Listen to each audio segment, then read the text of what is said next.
comme ça que j'ai un peu connu tout ce monde-là de Brighton Beach. J'ai même vécu un moment dans un immeuble comme ça où il y avait la mère d'un copain qui vivait. Et forcément, elle avait 85 ou plus. Et alors, elle pouvait absolument pas vivre dans Manhattan. Elle n'avait pas à apprendre l'anglais. Donc, il l'avait fait venir et elle vivait là. Et là, elle était chez elle. Petite Russie. Là, elle était chez elle, vu qu'on voit les vieux. C'est comme à Odessa. Ils sont sur les bancs au bord de la mer, en train de fumer leur pipe et de jouer aux échecs. Exactement pareil que à Odessa. Donc, on voit beaucoup de choses parce qu'en plus, c'est une micro-société. Donc, c'est un peu comme quand on va en Ukraine, c'est poreux. Je me souviens de. Bon, j'ai raconté cette histoire, mais je me souviens des, euh, des gros. Parce que les truands, ils se cachent pas en Russie. À Brighton Beach non plus. Ils se cachent pas. Donc, on voyait des gros balaises couverts de tatouages, etc., etc. Et l'histoire qui restait dans ma mémoire, c'est le gros tatoué qui s'endormait, parce il y avait une chope de bière énorme comme ça à côté, puis des petits verres de vodka, et ça devait être les 15e. Il s'endormait et il avait une chaîne en or avec une croix comme ça. Et en dessous, il y avait un bol de soupe. Et il s'endormait, il s'endormait, il s'endormait, il s'endormait. Et j'étais avec un copain et on avait parié si la croix allait tomber dans la soupe ou pas. Et au dernier moment, le portable le réveille.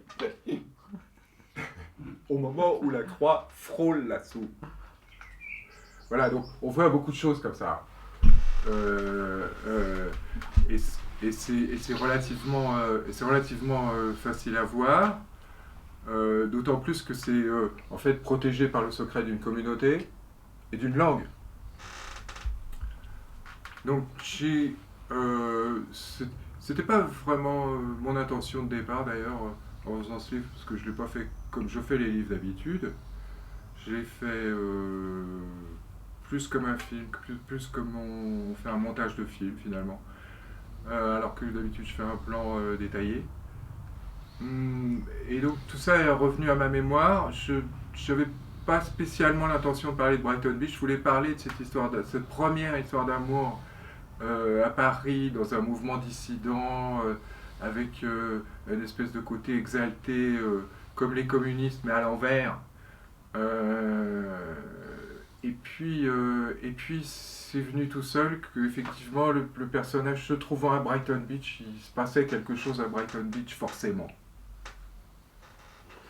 Et d'un autre côté, ça, dans la mesure où dans ce livre, finalement, les relations intimes entre les personnages, finalement, il y a deux histoires d'amour. Il y a une histoire d'amour au début, et puis celle qui se passe à Paris et celle qui se passe à Brighton Beach.